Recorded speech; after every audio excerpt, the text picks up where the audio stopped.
Friends, myself Dr. Seema Agrawal, Associate Professor in Chemistry, Government College, Kota. In previous lecture, we discussed some general characteristics of first elements of first transition series. In today's lecture, we discuss the one of the most important property of the transition elements, that is oxidation states. ठीक है, ऑक्सीकरण अवस्था ये transition elements की बहुत strong और बहुत ही जिसे कह सकते हैं यूजफुल प्रॉपर्टी है, यूनिक प्रॉपर्टी है, जो कि फर्स्ट एस और पी ब्लॉक के एलिमेंट्स में नहीं पाई जाती।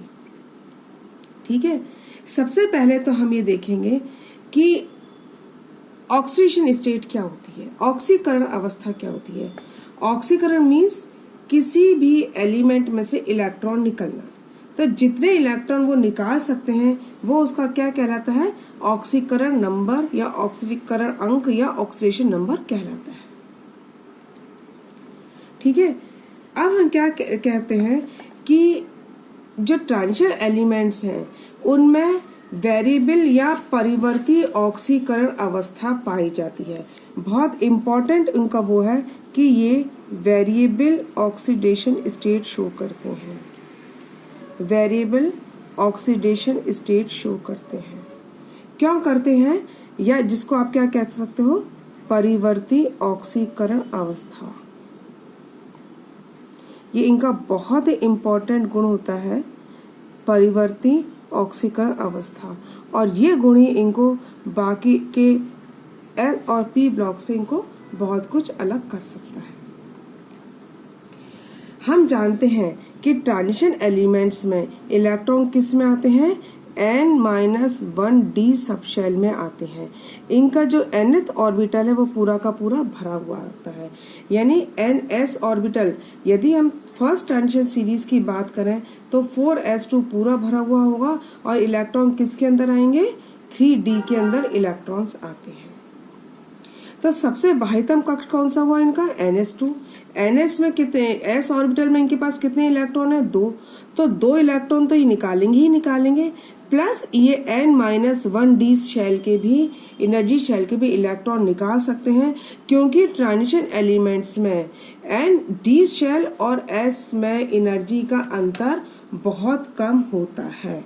तो जितनी आसानी से ये s कक्षक के इलेक्ट्रॉन निकाल सकते हैं, उतनी ही आसानी से ये d कक्षक के इलेक्ट्रॉन भी निकाल सकते हैं। और क्योंकि नंबर ऑफ d इलेक्ट्रॉन्स, जैसे जैसे हम ट्रांजिशन एलिमेंट्स में ये लेफ्ट से राइट बढ़ते जाते हैं, इससे इनकी ऑक्सीकरण अवस्था भी बढ़ती जाती है। तो यहाँ पे S के साथ साथ D कक्षकों के इलेक्ट्रॉन निकालने के कारण ये क्या बताते हैं, एक से ज्यादा ऑक्सीकरण अवस्था शो करते हैं। इसको हम मैग्नीज के एग्जाम्पल से समझ सकते हैं। मैग्नीज क्या है, मैग्नीज फर्स्ट ट्रांजिशन सीरीज में सबसे बीच का होता है। फर्स्ट ट्रांजिशन सीरीज अपनी कौन कौन सी होती है, जैसे ये है, मान लीजिए अपनी scandium, titanium, vanadium, chromium, manganese, iron, cobalt, nickel and copper. तो हम ये कह सकते हैं कि ये मैग्नीज जो है ट्रांजिशन एलिमेंट्स में बिल्कुल बीच में है, जिसमें कि डी कक्षक में इलेक्ट्रॉन सबसे ज्यादा पाए जाते हैं। तो हम यदि इसका एग्जाम्पल देखें तो इसका एग्जाम्पल में हम ये दे सकते हैं, मैग्नीज का इलेक्ट्रॉनिक कॉन्फ़िगरेशन कैसा होता है, आर्गन, आर्गन का क्या होता है, 18। ठीक है, 18 इलेक्ट्रॉन के बाद इसमें होगा, ये आपका है 3d और कक्षक, और ये आपका 4s कक्षक।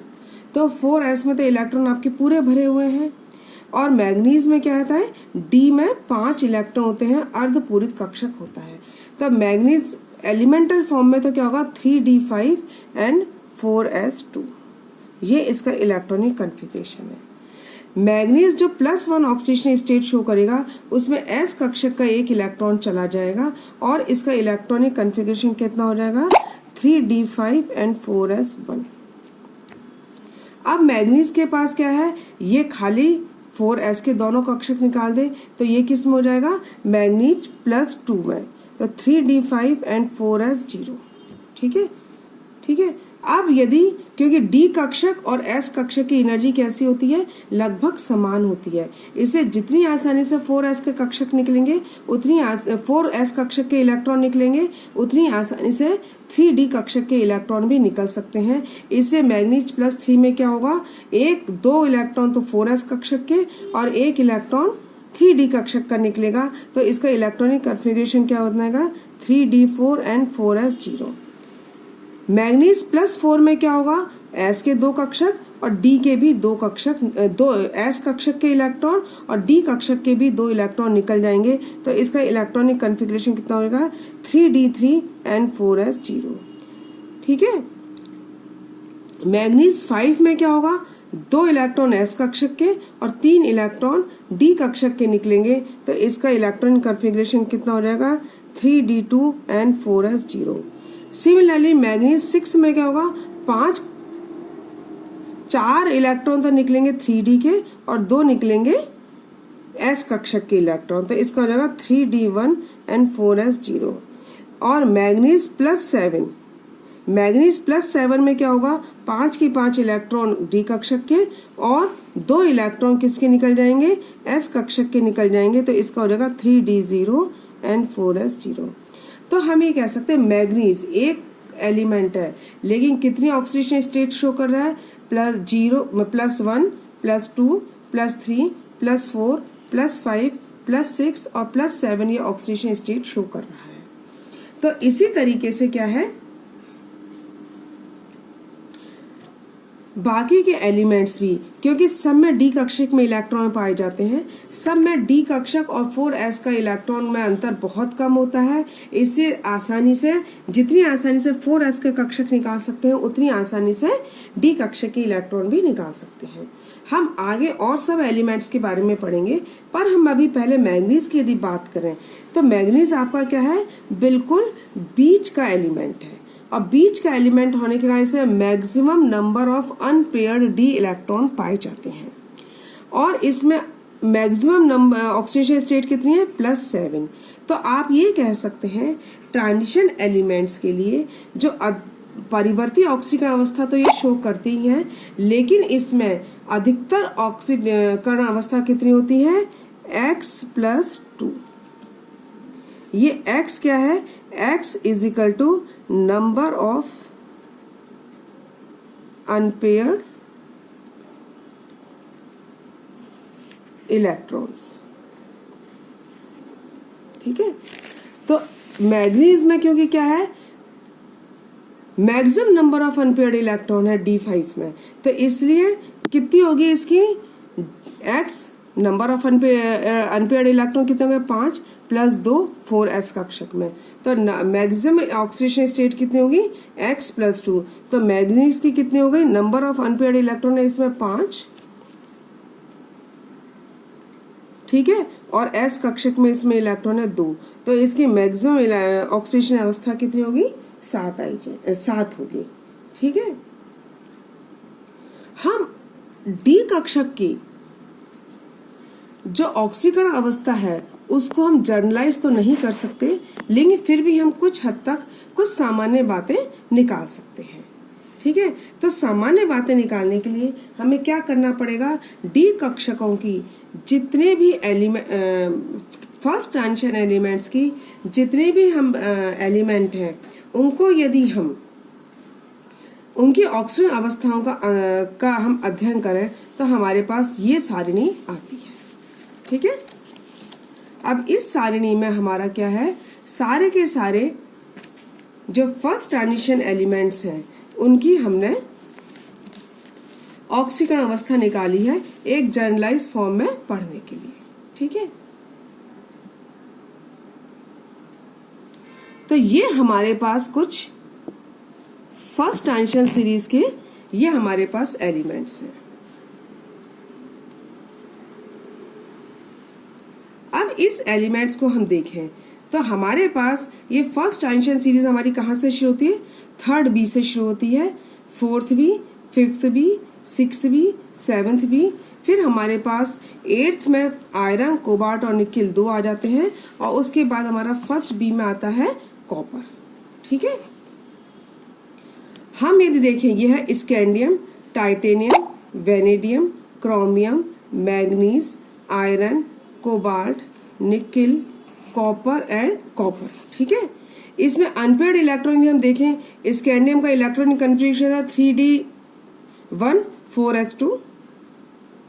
नंबर ऑफ अनपेयर्ड ये होंगे आपके डी इलेक्ट्रॉन। कौन से इलेक्ट्रॉन है? D electron.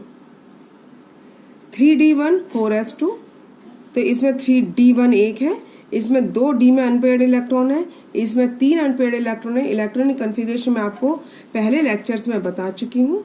ठीक है, इसमें 4 है, मैग्नीज में अभी अपन ने देखा 5 है, आयरन में 6 है, आयरन में 4 है, कोबाल्ट में 3 है, निकिल में 2 है और कॉपर में 1 है।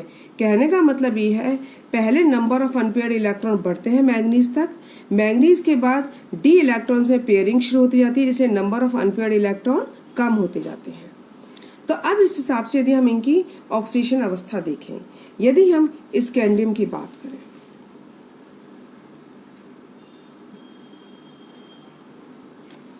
तो स्कैंडियम में कितना है हमारा? स्कैंडियम का हमारा इलेक्ट्रॉनिक कन्फिग्रेशन होता है 3d1 और 4s2।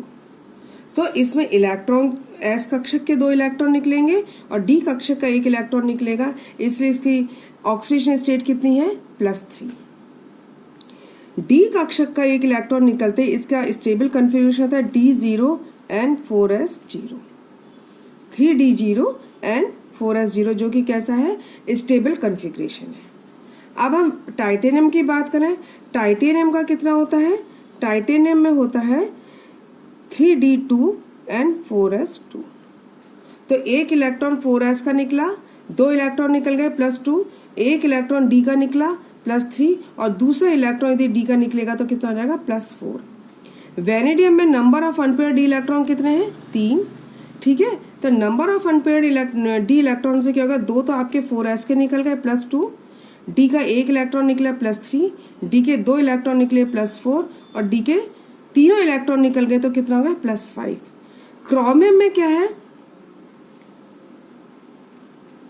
क्रोमियम में 3d4 and 4s2, यानी डी कक्षक में कितने अनपेयर्ड इलेक्ट्रॉन है? 4 अनपेयर्ड इलेक्ट्रॉन है। तो 2 इलेक्ट्रॉन तो एस कक्षक के निकले, डी का 1 इलेक्ट्रॉन +3, डी के 2 इलेक्ट्रॉन +4, डी के 3 इलेक्ट्रॉन +5 और डी के चारों इलेक्ट्रॉन निकल जाएंगे तो कितने जाएंगे? +6। मैग्नीज का भी मैंने आपको बताया था, एस कक्षक के इलेक्ट्रॉन निकलते ही +2 ऑक्सीडेशन स्टेट, डी का 1 निकला +3, डी के 2 इलेक्ट्रॉन निकले +4, डी के 3 इलेक्ट्रॉन निकलेंगे +5, डी के 4 इलेक्ट्रॉन निकलेंगे +6 और डी के 5 इलेक्ट्रॉन निकल जाएंगे तो कितने हो जाएंगे? +7। अब यदि अपन आयरन की बात करते हैं, आयरन ऑनवर्ड्स क्या होता है? जो डी इलेक्ट्रॉन्स हैं मैग्नीज में डी कक्षक आपके पूरे भर चुके हैं, 1 2 3 4 and 5 और छठा एस कक्षक में इलेक्ट्रॉन पूरे भरे हुए हैं। ये आपका हो गया 4s और ये आपका 3d। तो अब क्या होगा? छठा इलेक्ट्रॉन क्या होगा? उसके पास और कोई संभावना नहीं है, वो आके यहाँ पे पेयरिंग हो जाएगा। तो अनपेयर्ड इलेक्ट्रॉन कितने बचे? 1 2 3 and 4। तो 4s कक्षक के इलेक्ट्रॉन निकले तो कितना हो गया? +2। डी का 1 निकला +3, डी के 2 निकले +4, डी के 3 निकले +5 और छठा निकल गया तो कितना हो गया? +6। अब आपके पास ये वाला नहीं निकलेगा क्योंकि ये पेयर्ड है। सिमिलरली कॉपर में क्या होगा? कॉपर का हो जाएगा कोबाल्ट का हो जाएगा 3d7। 3d7 होने के बाद क्या होगा? ये हो गया 1 2 3 and 4, 1 2 3 4 5 6 और 7, यानी अब इसमें number of unpaired D electron कितने रह गए? 3 और 4s में तो है ही इलेक्ट्रॉन, तो +2 एस कक्षक के इलेक्ट्रॉन निकले, +3 +4 एंड +5। ठीक है, निकिल का होता है 3d8। अब इसमें क्या हुआ? Number of unpaired D electron कितने रह गए? 2, तो इसलिए इसके 4s कक्षक निकले +2, d का एक निकला +3 एंड d का चौथा निकला तो +4। जब हम कॉपर में यानी फर्स्ट बी पे आते हैं तो अब आप ये देखिए क्या होता है। कॉपर का electronic configuration 3d9 and 4s2। ठीक है, तो 4s कक्षक के यदि दोनों इलेक्ट्रॉन निकल जाएंगे तो इसकी ऑक्सीडेशन स्टेट कितनी हो जाएगी +2। लेकिन जैसा कि मैं आपको पहले बता चुकी हूं, हाफ फिल्ड, कंप्लीटली फिल्ड और एम्प्टी जो ऑर्बिटल होते हैं वो ज्यादा स्टेबल होते हैं। इसलिए कॉपर का इलेक्ट्रॉनिक कन्फिगरेशन कितना है 3d9 एंड 4s2। ये किसका है कॉपर का। तो एक इलेक्ट्रॉन 4s का किस में होगा इधर आ जाएगा और इसका electronic configuration 3d10 and 4s1। क्यों? क्योंकि d10 कन्फिगरेशन ज्यादा स्टेबल होता है। तो जैसे ये कन्फिगरेशन आपके पास आएगा तो एक इलेक्ट्रॉन निकलेगा, इसलिए कॉपर की क्या है +1 ऑक्सीडेशन स्टेट भी स्टेबल होती है। तो हम ये कह सकते हैं ओवरऑल कि जो इसका फर्स्ट मेंबर होता है फर्स्ट ट्रांजिशन सीरीज का स्कैंडियम, वो कौन सी ऑक्सीडेशन अवस्था शो करता है +3। बाकी और सब क्या है एक से ज्यादा ऑक्सीडेशन अवस्था प्रदर्शित करते हैं। सिर्फ एक स्कैंडियम ही है जो कि +3 ऑक्सीकरण अवस्था प्रदर्शित करता है। क्यों? क्योंकि इसके जैसे दो इलेक्ट्रॉन निकलते हैं इसमें एक रह जाता है d1 में, इलेक्ट्रॉन d कक्षक में एक इलेक्ट्रॉन निकल जाता है। ये इलेक्ट्रॉन भी आसानी से निकल जाएगा जिसके इसका कॉन्फ़िगरेशन कैसा होगा 3d0 जो कि बहुत स्टेबल कॉन्फ़िगरेशन होता है। तो हम ये कह सकते हैं कि जैसे जैसे हम इसमें आगे की तरफ बढ़ते जाते हैं ऑक्सीकरण अवस्था भी एक से ज्यादा होती जाती है। जो मैग्नीज होता है बीच वाला वो सबसे ज्यादा ऑक्सीकरण अवस्था प्रदर्शित करता है। उसके बाद क्योंकि नंबर ऑफ अनपेयर्ड इलेक्ट्रॉन कम होते जाते हैं इसलिए इनकी ऑक्सीकरण अवस्थाएं भी कम होती जाती हैं।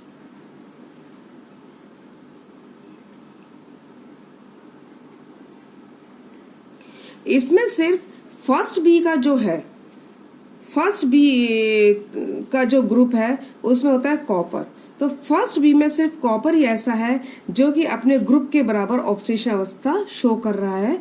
बाकी कोई भी ग्रुप का मेंबर ऐसा नहीं है जिसकी की ऑक्सीजन अवस्था ग्रुप के बराबर हो। और इम्पोर्टेंट बात क्या है कि जो इनके शुरू के जो होते हैं इसमें जो मैंने आपको ब्रैकेट में जो ऑक्सीकरण अवस्था लिखी हुई है वो सब कैसी हैं, वो सब अंगी असामान्य ऑक्सीकरण अवस्था है। शुरू में इस ट्रांजिशन एलिमेंट के शुरू में जो ऑक्सीकरण अवस्था हम देखते हैं जो ग्रुप नंबर होता है उस ग्रुप के नंबर के अकॉर्डिंग ही इनकी ऑक्सीकरण अवस्था स्थायी होती है ना। ठीक है, टाइटेनियम की कौन जैसे स्कैंडियम कैसा है थर्ड बी का है तो इसकी ऑक्सीजन अवस्था कौन सी स्टेबल है +3। फोर्थ में +4 इसकी ऑक्सीजन अवस्था स्टेबल होगी। वेनेडियम की +5 स्टेबल होगी। ठीक है, क्रोमियम की +6 स्टेबल हो सकती है लेकिन क्रोमियम का थोड़ा अनयूजुअल इलेक्ट्रॉनिक कॉन्फ़िगरेशन होता है, मैं आपको बता चुकी हूँ इसका due to the half filled d configuration. Manganese की +7 होती है। लेकिन जैसे जैसे हम ट्रांजिशन सीरीज में आगे की तरफ बढ़ते जाते हैं ये नियम हमारा लागू नहीं होता और इसमें +2 और +3 ऑक्सीजन अवस्था ज्यादा स्टेबल होती है और बाकी की जो ऑक्सीजन अवस्था है वो असामान्य होती है। अब हम ये कहेंगे कि एक से ज्यादा जो ऑक्सीकरण अवस्थाएं होती हैं उसमें कौन सी ऑक्सीकरण अवस्था ज्यादा स्टेबल होती है। तो उसमें आपकी क्या है +2 और +3 ऑक्सीजन अवस्था ज्यादा स्टेबल होती है। अब इसका जनरलाइज अपन कैसे कह सकते हैं इतनी सारी ऑक्सीजन अवस्था में कौन सी स्टेबल होगी। तो इसको कंसीडर करने के लिए हमें जो डी ऑर्बिटल का कॉन्फ़िगरेशन है उसमें हमें कुछ बातें ध्यान रखनी पड़ेगी। स्टेबिलिटी ऑफ एम्प्टी,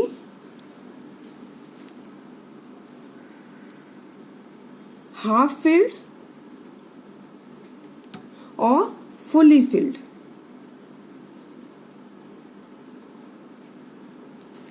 जो ऑर्बिटल होते हैं वो ज्यादा स्टेबल होते हैं। ठीक है, तो कौन सी ऑक्सीजन अवस्था स्थायी होगी, इसमें हमें इसको भी कंसीडर करना पड़ेगा। ठीक है, तो इस हिसाब से हम कह सकते हैं टाइटेनियम की जो +4 ऑक्सीडेशन अवस्था होती है, टाइटेनियम की +4 अवस्था में इलेक्ट्रॉनिक कन्फिग्रेशन कैसा हो जाएगा, 3d0 एंड 4s2 4s0। ये क्या हुआ, एम्प्टी हो गया, डी कक्षक बिल्कुल खाली हो गया, इससे ये ऑक्सीकरण अवस्था ज्यादा स्टेबल है। किससे, टाइटेनियम +3 से। टाइटेनियम +3 में डी कक्षक में एक इलेक्ट्रॉन होता है और टाइटेनियम +4 में डी कक्षक में एक भी इलेक्ट्रॉन नहीं होता, इसे टाइटेनियम +4 ज्यादा स्टेबल होती है। किससे, टाइटेनियम +3 से। ठीक है, इसी तरह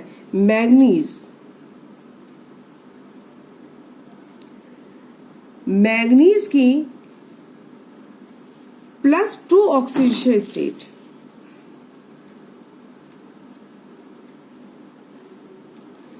+3 ऑक्सीडेशन स्टेट से ज्यादा स्टेबल होती है। क्यों होती है, क्योंकि मैग्नीज में जैसे ही +2 ऑक्सीडेशन स्टेट आती है, इसका कॉन्फ़िगरेशन कैसा हो जाता है, 3d5 एंड 4s0। और मैग्नीज +3 में कैसा होता है, 3d4 एंड 4s0। तो 3d5 ज्यादा स्टेबल है बजाय किसके, 3d4 से, इसलिए मैग्नीज +3 से ज्यादा स्टेबल होती है।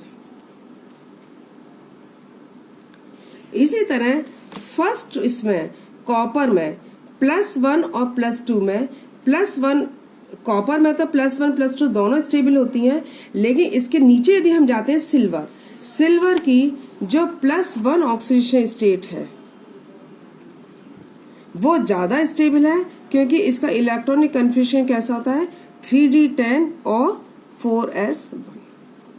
ठीक है, अब हम ये देखते हैं कि ये जो इतनी सारी ऑक्सीकरण अवस्था शो करते हैं, क्या ये पॉसिबल है या नहीं।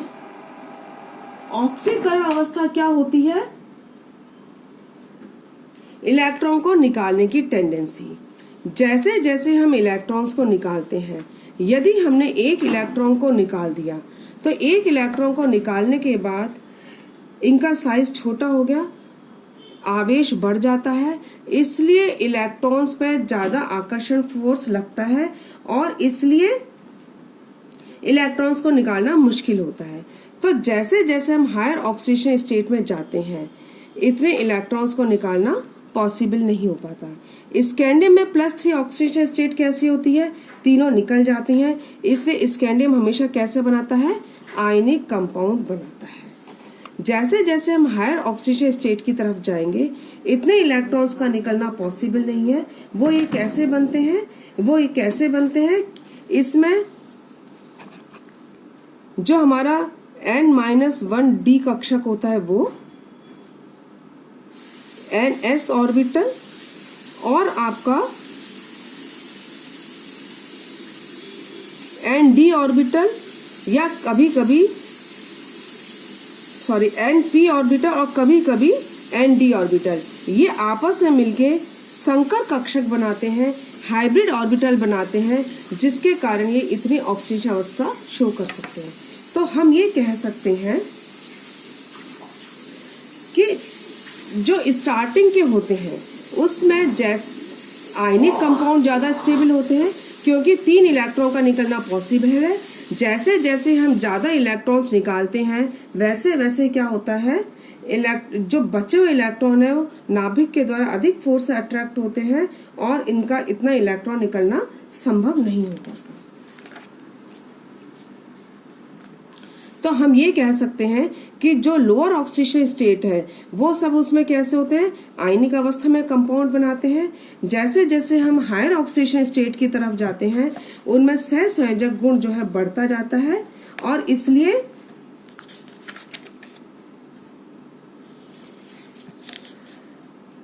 इनके जो आयनिक गुण है वो कम होते जाते हैं।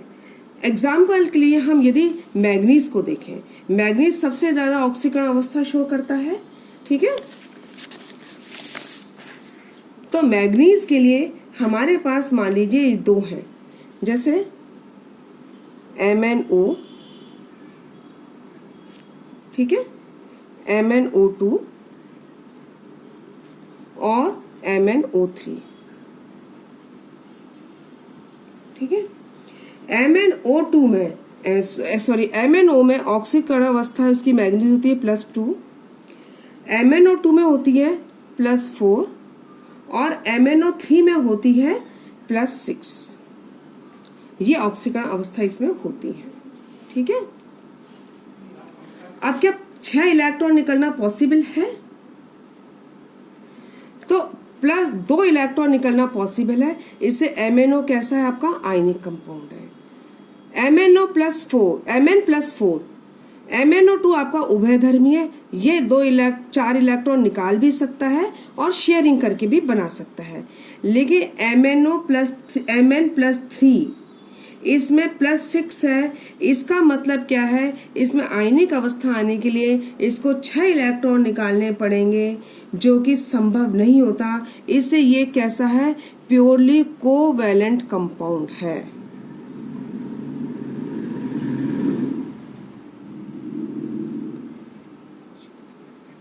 MnO3 कैसा है? प्योरली कोवैलेंट कंपाउंड है। MnO+2 उभयधर्मी है और MnO कैसा है आपका? आयनिक कंपाउंड है। आयनिक कंपाउंड क्यों है?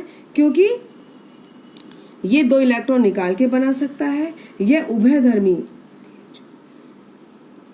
उभयधर्मी है क्योंकि ये दोनों ही तरीके से बना सकता है। शेयरिंग करके भी बना सकता है और निकाल के भी बना सकता है। ये सिर्फ शेयरिंग करके बनाएगा, इसे कैसा है? कोवैलेंट कंपाउंड है। तो हम ये कह सकते हैं कि MnO जिसमें कि +2 है, ये Mn+2 में Mn+2 और O-2 में कैसा होगा? आयनिक हो सकता है, आयनिक कंपाउंड है और ये एक बेस की तरह व्यवहार करता है, क्षार की तरह व्यवहार करता है ना। ये एम्फोटोरिक है, अम्ल और क्षार दोनों की तरह व्यवहार कर सकता है। ये जो है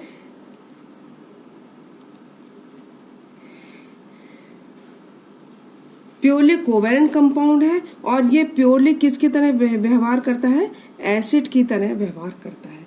तो MnO बेस है, MnO3 एसिड है और MnO2 एम्फोटोरिक है। ये हम ऑक्सीडेशन अवस्था के हिसाब से बता सकते हैं। तो ये हमारी ऑक्सीकरण अवस्था थी। नेक्स्ट टर्म पे हम इसकी फिर एक प्रॉपर्टी लेंगे और वो बताएंगे। Thank you.